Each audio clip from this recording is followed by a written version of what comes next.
seul titre au sommaire de ce journal, toutes les villes de la République démocratique du Congo s'animent et sentent la victoire du combat mené par Simon Kimbangu pendant la colonisation du Congo belge et son affirmation à refuser la traite des Noirs. Désormais, la date du 6 avril, qui marque le début de son ministère à Tamba, est décrétée journée chemin payé sur toute l'étendue du territoire national. Voilà pour le sommaire. Madame, Messieurs, bonsoir et bienvenue aux 19h. On démarre ce journal par cette nouvelle de l'Assemblée nationale. Les députés nationaux viennent d'adopter 8 projets de loi portant ratification. 7 membres du gouvernement, à savoir la ministre d'État en charge de l'Environnement, la ministre de la Justice, le ministre de la Santé, celui de l'Agriculture, des Postes et Télécommunications et Nouvelles Technologies, du Numérique, ainsi que du ministre de la Communication, chacun selon son secteur, ont fait l'économie générale devant la plénière dirigée par le président de la Chambre basse du Parlement, Christophe Mbossonkou-Diampouanga. Nous y reviendrons en longueur dans nos prochaines éditions d'information. Bientôt, une solution sera trouvée aux revendications des grévistes du secteur de la diplomatie. Leurs délégués syndicaux ont échangé avec le ministre d'État, ministre de l'intégration régionale, après leur rencontre la semaine dernière avec le ministre des Affaires étrangères, Sylvie Mouembo d'Enbalaka. Nous en parlons. Le syndicat du secteur de la diplomatie et le gouvernement de la République, le dialogue est bien permanent dans la dynamique d'une bonne marche de la diplomatie congolaise. C'est dans ce cadre que le président et les délégués syndicaux des affaires étrangères, de l'intégration régionale et de la coopération ont été reçus par Antipas Moussa Niamouissi, ministre d'État, ministre de l'intégration régionale. Le secteur de la diplomatie est en grève, avec une seule revendication, c'est l'application totale de la grille barémique. Nous étions reçus par les VPM Lutungula. À l'issue de cette réunion, il a été constitué une commission sous la coordination du vice-ministre des Affaires étrangères. Alors, nous avions l'obligation de venir informer notre ministre de l'intégration régionale, comme vient d'arriver, qui lui aussi fasse son implication pour trouver une solution plausible, durable dans ce secteur-là, pour que les agents et fonctionnaires des dits secteurs puissent quand même relire le début du mois. Très attentif aux préoccupations de ses hôtes, le ministre d'État de l'intégration régionale, Moussa Niamouissi, a promis de s'impliquer davantage aux côtés du vice-premier ministre, ministre des Affaires étrangères, pour une réponse aux revendications des syndicalistes, à savoir l'application de leur barème. Le 30. Il proteste contre la spoliation du site abritant le ministère de l'Environnement et du Développement durable. Les agents de ce ministère ont manifesté leur mécontentement aujourd'hui devant ce bâtiment situé sur l'avenue du Palais de la Nation. Les explications de Chimène Dondo. Depuis le 30 mars 2023, des éléments de la police ont déguerpi et scellé le bureau de la direction de développement durable du ministère de l'Environnement, situé dans la parcelle du ministère sur l'avenue du Palais de la Nation. Une situation inacceptable car il s'agit d'un réseau des spoliataires de domaines de l'État congolais, particulièrement de domaines du ministère de l'Environnement. Vive tension observée avec la manifestation des agents et cadres sur ces sites spoliés par le sujet libanais. La Mineta de l'Environnement et Développement durable s'est rendu compte de la situation à travers les agents qui protestaient contre cette spoliation.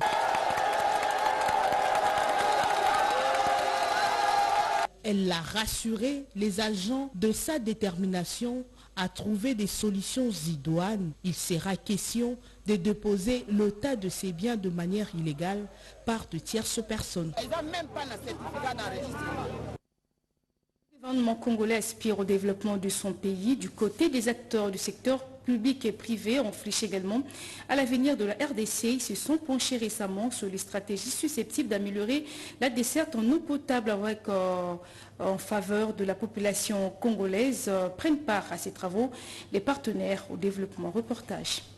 Plus de 48 millions de Congolais n'ont pas accès à l'eau potable et il existe des grandes disparités entre les zones urbaines et rurales dans l'accès à l'eau potable, de même pour l'assainissement et l'hygiène. Et pourtant, la RDC possède une grande richesse en eau douce. À la base de cette situation, on note la vétusté des installations et les faibles investissements dans ces secteurs. Cet atelier, organisé par le Comité national d'action de l'eau, de l'hygiène et de l'assainissement, est une occasion de réfléchir sur la feuille de route des objectifs à atteindre pour l'amélioration de l'accès à l'eau potable d'ici 2030. Cette thématique revêt un caractère important pour le développement harmonieux de la République démocratique du Congo, car l'hygiène et l'assainissement constitue un secteur charnière. C'est ici l'occasion pour moi de saluer la vision éclairée de son Excellence, Monsieur le Président de la République, Félix-Antoine Tshisekedi Tshilombo, qui a voulu apporter une solution à ces problèmes à travers le projet PDL 145 territoires.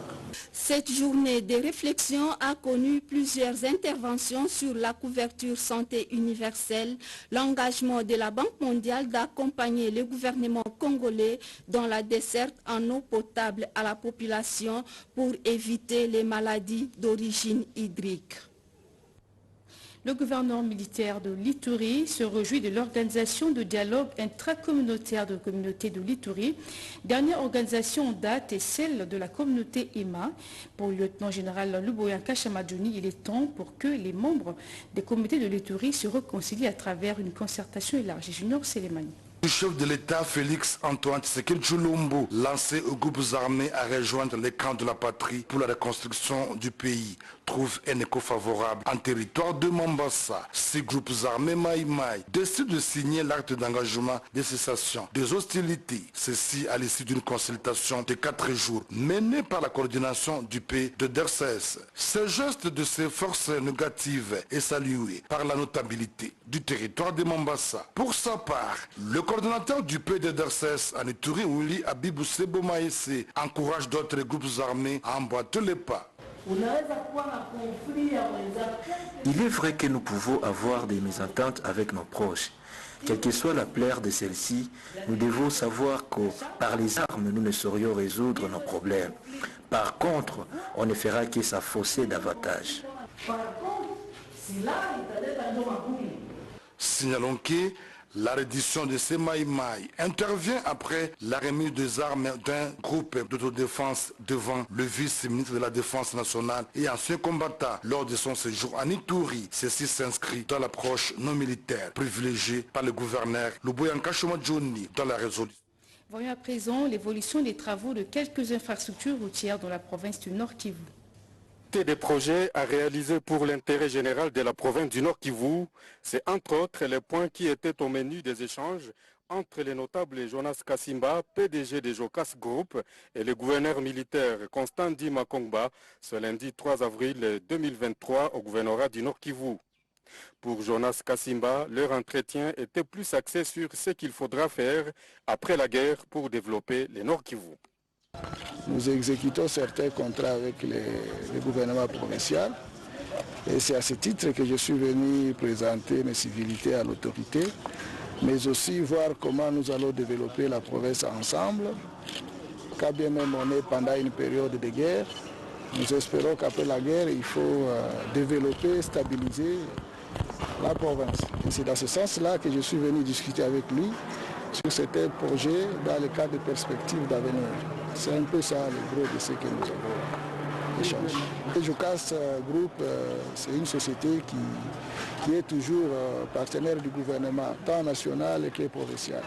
Nous sommes là pour accompagner les œuvres du président de la République, mais aussi les œuvres de toute la République. C'est pour l'intérêt des Congolais. Dans le Basuélé, les chefs des divisions de la fonction publique et de la mairie étaient autour du gouverneur de province pour réfléchir sur l'avenir de leur province. Dans le cadre de sa politique participative, le gouvernement de province de Bazuélé, le professeur Jean-Robert Nzaza-Bombiti, met autour de lui les maires de la ville de Bouta, les bourgmestres des communes, les administrateurs du marché et les 54 chefs de division provinciale de l'administration publique. Au menu de la rencontre, faire un aperçu général sur l'état d'avancement de la province de Bazuélé, car elle a un sérieux problème dont la majorité des services de l'État ont trouvé un nombre élevé de nouvelles unités et non payées par rapport aux payés. Constat fait par le chef de division de la fonction publique ad intérim de la province de Bazuélé. C'est 4 chefs de division qui étaient présents que nous allons vite que possible établir une liste déclarative de tous les agents actualisés, dimensionnés par la fonction publique et aussi approuvé par son excellence, afin qu'on puisse envoyer ça à Kinshasa. Donc on ne peut pas envoyer les noms de quelqu'un qui ne se mettent pas au travail. On a invité tous les chefs de division d'aller sensibiliser, parler avec les agents afin d'être actifs. Dès son entrée au pouvoir à la tête du province, Jean-Robert Nzaza-Bombiti avait consacré la journée de chaque jeudi pour les travaux communautaires autrement appelés Salongo, pour rendre Bouta ville propre, et chaque samedi pour les travaux champêtres afin de lutter contre la famine et la pauvreté dans les Bazuélé. Aussi pour concrétiser la vision des chefs de l'État, Félix Antoine Tshisekedi Tshilombo, président de la République, sur la lutte contre la pauvreté et le développement du capital humain. Monsieur Alouma Funguza, maire de la ville adjointe de Bouta, explique les stratégies retenues pour pérenniser ces travaux de chaque jeudi et samedi. Le point qui a été traité concerne aussi la population, surtout les travaux champêtres. Chaque jeudi, les gens, au lieu d'aller au salon, préfèrent vaguer à leurs occupations. Maintenant, nous allons y veiller. On va interdire la circulation. On va fermer les boutiques, les ateliers, que les gens se mettent au travail. Cette commission a pour mission de produire mensuellement les rapports détaillés de chaque service. Intéressons-nous à cette campagne de recouvrement de l'impôt sur les automoteurs de la taxe spéciale de circulation routière pour l'exercice 2023. Elle a été lancée le 1er avril dans la province du Kwango par le gouverneur de province Jean-Marie Petit Tamata. Samedi 1er avril 2023 n'a pas accordé de repos au gouverneur de la province du Kwango, Jean-Marie Petit Tamata, devant un public nombreux composé de propriétaires de véhicules automoteurs et autres cadres de la province du Kwango, à la place du 5 mai de Kengeville, que le premier citoyen du Kwango a procédé au lancement de la campagne de paiement de l'impôt sur les véhicules automoteurs et de la taxe spéciale de circulation routière pour l'exercice 2023. Dans ce mot de bienvenue, M. Edouard Mbembalala, directeur général de la direction générale des recettes du Kwango, a indiqué que l'objectif de la dite cérémonie, c'est la recherche des ressources financières nécessaires pour le développement de la province. Prenant parole à son tour, le ministre provincial des Finances Tite Mundangang a circonscrit la période de déroulement de cette dernière qui va du 1er avril au 30 juin 2023 et concerne tous les propriétaires de véhicules en circulation dans la province du Kwango. Par ailleurs, dans les soucis d'assurer le bien-être de la population placée sous sa responsabilité, a indiqué le gouverneur Jean-Marie Petit Tamata, la province a besoin de moyens humains, techniques, matériels, mais aussi, surtout, financiers. À vos titres et qualités respectifs, tout protocole observé. Assurer le bien-être de la population. Tel est l'objectif assigné à tout dirigeant. Il existe des moyens techniques et surtout financiers qu'une autorité est tenue de se procurer afin de répondre à toute demande émanant de celle-ci. Parmi ces actes, il y a la taxe sur tout engin automoteur ainsi que la taxe spéciale de circulation routière illustrée par ce que nous appelons vignette. C'est ici pour moi l'occasion d'adresser mes hommages les plus mérités à son Excellence M. Félix Antoine Tshisekedi Tshilombo, président de la République, chef de l'État, qui ne ménage aucun effort pour le rétablissement de la paix et de la sécurité dans notre pays, victime de l'agression rwandaise. Mesdames et messieurs, tout Congolais a le devoir de s'acquitter de ses impôts et taxes. Tout propriétaire d'engin automoteur. Sur ce, je déclare ouverte la campagne de vente de vignettes exercice 2023 sur toute l'étendue de la province du Congo et je vous remercie. Toujours en province, vers une solution face à la problématique des érosions dans la ville d'Inongo. Le gouvernement de la République, à travers le FONER, vient de débloquer un financement pour les travaux anti-érosifs. Le directeur provincial de l'Office d'ivoirie et drainage qui exécute ces travaux était sur terrain pour constater l'évolution. Inongo, dans la province d'Ima-Indombe, est sous menace des têtes d'érosion. Un ouf de soulagement se pointe déjà à l'horizon avec le début des travaux anti-érosifs réalisés par l'Office de la voirie et drainage OVD. Les caniveaux sont en train d'être construits avec le financement du gouvernement de la République à travers le Fonds national d'entretien routier FONER. Le directeur provincial de l'OVD Maïndombe, le professeur Willy Ndembi, avec son équipe, sont descendus sur le terrain pour constater l'évolution de chantier. Occasion pour lui de remercier le chef de l'État Félix-Antoine Tshisekedi Tshilombo qui a permis, par les billets de son gouvernement, la réalisation de ces travaux. L'argent que le président de la République, par les billets du gouvernement central et puis le FONER, a mis à notre disposition, c'est pour exécuter les travaux d'assainissement. Quand même la lutte anti-érosive, c'est toujours dans l'assainissement. Et nous allons utiliser cet argent-là en bon père des familles. Ce n'est pas l'argent pour distribuer aux gens. Et surtout que nous demandons à nos frères non politiciens de ne pas mêler les choses politiques dans la gestion de l'OVD. Nous sommes apolitiques. Nous sommes là pour tout le monde. Majorité tout comme à l'opposition. Donc nous sommes là seulement pour exécuter les travaux, pour le bien-être de notre population. Déterminer les techniciens des infrastructures publiques manifestent l'engagement de mieux faire et en finir avec ces têtes d'érosion dans la ville d'Inongo. Ouverture de la session ordinaire 2023 dans la province de la Mongala, une rentrée parlementaire qui s'ouvre sur fond des grandes attentes d'ordre sécuritaire et électoral. Plus de précisions dans ce reportage. Parlementaire effectif est dans l'Assemblée provinciale de la Mongala ce 30 mars 2023. La cérémonie d'ouverture de cette session ordinaire de mars a été présidée par Richard Mazungongweli, président de cet organe délibérant.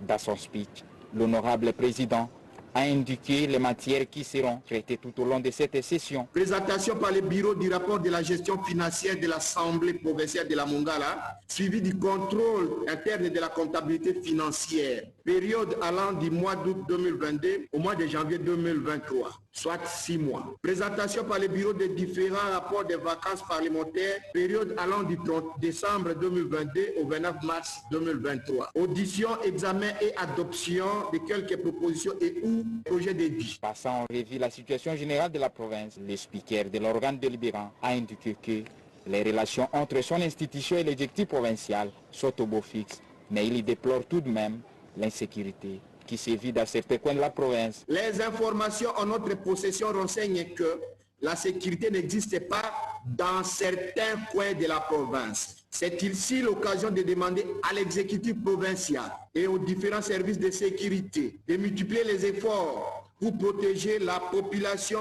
et ses biens. Cas de la cité de Bumba, chef-lieu du territoire qui porte le même nom, où 4 personnes ont été tuées, pour ne citer que ces derniers cas parmi tant d'autres. Il appelle enfin le gouvernement provincial à revoir l'organisation de la Direction générale de recettes de la Mongala en vue de la mobilisation, maximisation et canalisation des recettes pouvant booster le développement de la Mongala. Ordinaire de mars 2023. Rendons-nous de la province du Sud Kivu, précisément dans le territoire de Kungu, où les femmes rurales ont clôturé en beauté le mois de la femme. Également, les femmes de médias de cette province ont été sensibilisées sur le numérique par le directeur provincial de la RTNC. 2 activités développées dans ce reportage. Première du genre, les femmes agents de la RTNC, direction provinciale du Sud-Ubangi, ont organisé du 29 au 30 mars 2023 des séances de sensibilisation de femmes et filles de la ville de Guémena sur l'éducation numérique égalitaire. Cette activité de 2 jours était inscrite dans le cadre de la clôture du mois de mars dédiée à la défense des droits de la femme. En effet, 3 sites étaient ciblés, à savoir les lycées techniques Essengo, l'Institut supérieur des techniques médicales ISTEM et enfin l'association des mamans Zango. Lors de leur passage dans chaque site, ces professionnels de médias dont Marie-Josée Moussabou, Rosette Katam, Jackie Ngomba et Blondine Kumugo ont sensibilisé ces 3 catégories de la population sur leur inclusion dans le monde numérique pour l'usage utile et non seulement agréable pour atteindre l'égalité des genres qui est la cible de la revendication féminine. Et ces dernières d'ajouter, pour sortir de la pauvreté, les filles et les femmes ont besoin d'accéder équitablement aux formations digitales et technologiques car la technologie et l'usage d'Internet peuvent être d'excellents outils pour qu'elles s'émancipent. Enfin, les filles et les femmes doivent saisir les opportunités qu'offre les secteurs du numérique et prendre leur place dans ce monde de demain qui est déjà en marche. À la fin de l'activité, l'une des participantes a livré ses impressions.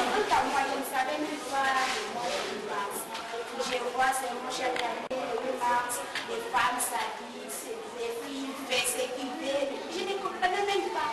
Merci de nous avoir parlé, de nous avoir aidé à comprendre le 8 mars. C'est à nous de lutter, d'être à l'égalité comme les hommes. Ce qu'on ne peut pas faire comme les hommes faisaient, on peut le faire si nous avons la volonté. On peut le faire, c'est facilement. Merci. Ces séances de sensibilisation se sont passées sous les vigilants du directeur provincial de la RTNC Sud-Ubangui, M. Roger Yedji, et à la satisfaction des participantes. Vous venez de corriger avec moi qu'il s'agissait de la province du Sud Ubangui. Ils sont orphelins suite au conflit communautaire qui oppose depuis le début du deuxième semestre 2022 les communautés Tekeyaka dans le territoire de Kamont en province de Maïndombe dans le sud-ouest de la République démocratique du Congo. Ces enfants sont sans eau, pas de prise en charge scolaire. C'est dans ce sens que l'un des fils de ce terroir leur a apporté une assistance humanitaire. On en parle avec Rodé Panda.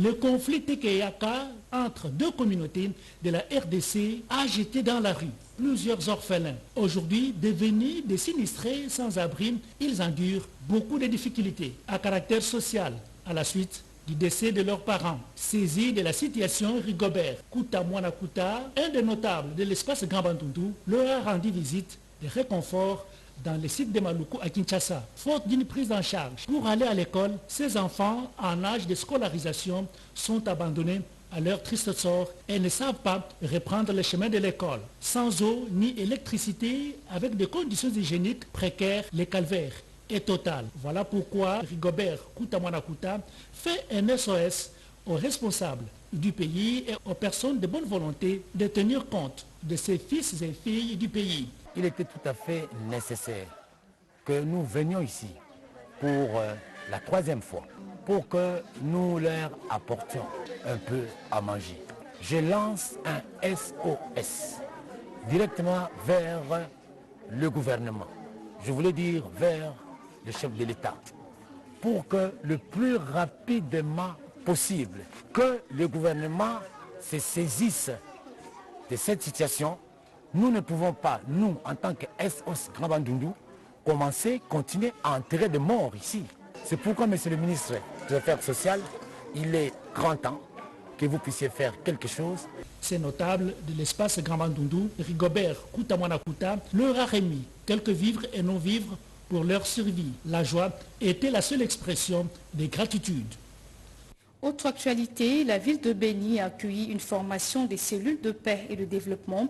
Ces travaux ont été initiés par le chef de bureau de la décentralisation et affaires coutumières en collaboration avec les cellules d'appui à la pacification au cabinet du gouverneur de province. Les images vous sont commentées par nos confrères de la RTNC Nord Kivu.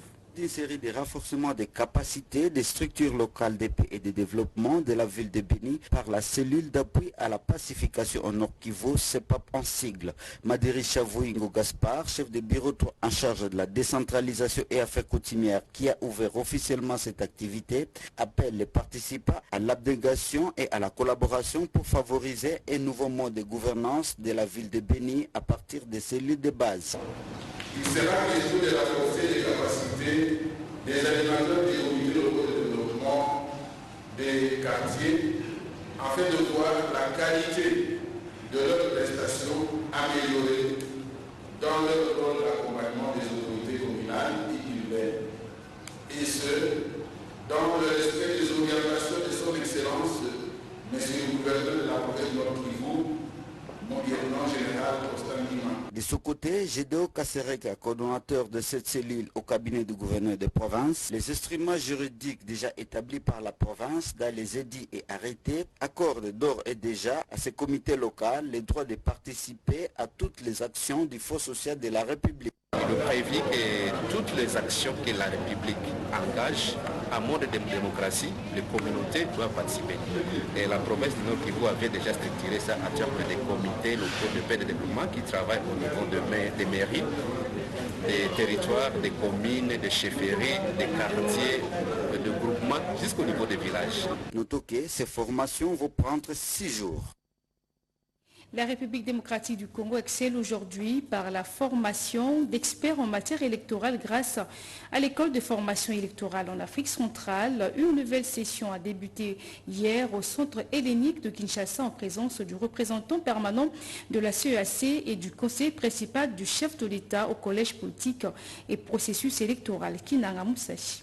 Ce lundi, au centre hellénique de Kinshasa, a eu lieu la cérémonie officielle session 2023-2024 de l'EFEAC, l'école de formation électorale en Afrique centrale.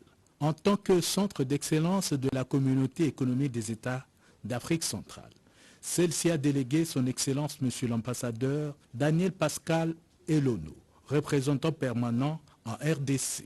Pour la circonstance, le chef de l'État Félix Antoine Tshisekedi était représenté par son conseiller principal au collège politique et élections, Jacquemin Chabani. De son côté, l'enseignement supérieur a supervisé la cérémonie par le directeur de cabinet, le professeur Moudogo représentant le ministre. Après une mise en veilleuse des activités d'enseignement, le nouveau directeur général, le professeur Dr Christophe Tukelbercher, a présenté la révolution adoptée que prend l'EFEAC par le développement du numérique. Ainsi, les modules d'enseignement pour les certificats en enseignement avancé de 6 mois et les masters professionnels de 18 mois pour la formation des apprenants peut se faire en ligne, que ce soit pour les cours et les recherches y afférents. Les inscriptions restent ouvertes jusqu'au 9 avril sur le site www.feac.org avec le concours de l'administration que supervise le secrétaire général administratif, Dieudonné Mirimo, et le secrétaire général académique, le professeur Ferdinand Kapanga. Comme annoncé au sommaire, 100 ans après le début de son ministère, le fondateur de l'église kimbangiste, Papa Simon Kimbangu, a été réhabilité comme pionnier des indépendances africaines et pour ce mérite dans la lutte contre le colonialisme en République démocratique du Congo. La journée du 6 avril sera chemin payé sur l'ensemble du territoire national. Voyons cela plus en détail avec Nanou Bapouati. Les Congolaises et Congolais s'interrogent sur le pourquoi de la date du 6 avril. Aujourd'hui déclarée chômée et payée, cette date est lourde d'histoire pour l'église kimbanguiste. Je tiens à remercier sincèrement son Excellence, Monsieur le Président de la République, Félix Antoine Tshisekedi, pour avoir réalisé notre rêve de tous les temps. Papa Kimbangu s'est sacrifié pour l'œuvre que Jésus-Christ lui a confiée. C'est ainsi que le 6 avril 1921, M. Kimbangu a débuté son ministère. Alors Papa Kimbangu avait une mission spéciale de libérer l'homme noir. Un siècle après, la mémoire de cette figure historique qui est Simon Kimbangu est immortalisée pour l'ordonnance signée par le chef de l'État Félix Antoine Tshisekedi Tshilombo, motif de satisfaction pour l'église kimbanguiste, mais aussi de la population. Le président de la République, son Excellence Félix Tshisekedi Tshilombo, vient de marquer le but de la victoire. Aujourd'hui, il vient d'ouvrir la brèche à travers le monde pour dire que Papa Simon Kimbangu, le combat qu'il a mené, c'est un combat qui n'était pas seulement pour la République démocratique du Congo, mais c'est un combat pour l'Afrique et pour l'homme noir d'une manière générale. Pour sa première fois, la date du 6 avril sera célébrée avec faste, à en croire le nombre impressionnant de fidèles kimbanguistes qui convergent vers la cité sainte de Kamba dans le Congo central. Et ce communiqué officiel qui émane du ministère de l'Emploi, Travail et Prévoyance sociale, communiqué officiel numéro 017/CAB barre ETPS, barre CNM, barre PRT, barre RK, barre 04, barre 2023. Il est porté à la connaissance du public en général, des employeurs et des travailleurs en particulier, qu'en exécution de l'ordonnance numéro 23, barre 042 du 30 mars 2023 fixant la liste des jours fériés légaux en République démocratique du Congo. La journée du jeudi 6 avril 2023 dédiée au combat de Simon Kimbangu et à la conscience africaine est chômée et payée sur toute l'étendue du territoire national. Fête à Kinshasa le 4 avril 2023, Claudine Ndousi Kembi. Toujours en religion, la communauté évangélique de l'église Nouvelle-Jérusalem a clôturé le mois de mars dédié aux droits des femmes sous la coordination de pasteurs visionnaires et initiateurs de l'ONG Force de Conviction à Moussoukoumo. Reportage.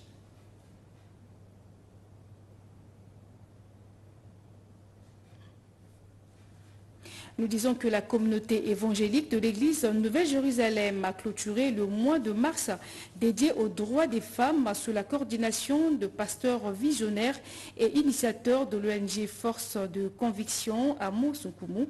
C'était à l'église Nouvelle-Jérusalem située dans la commune de Lingwala. C'était un reportage de Dieu merci Kanza Didier Amissi.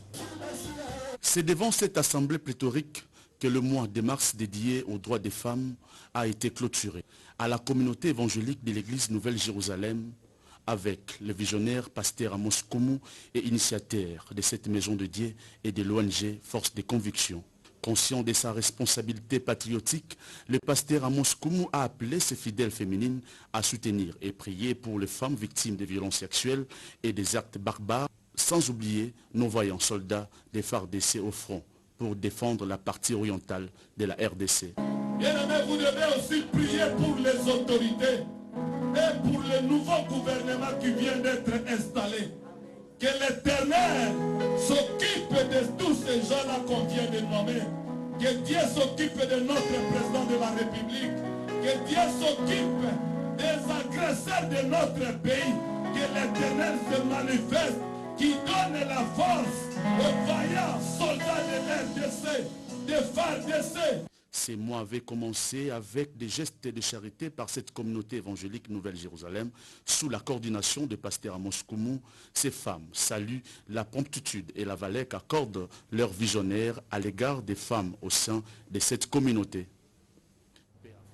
Ce journal est complètement terminé. Merci de l'avoir suivi. Retrouvez tout à l'heure à 20h Françoise Bouelabouaki pour le nouveau point d'actualité. Bonne suite des programmes sous les antennes de la radio-télévision nationale congolaise. Au revoir.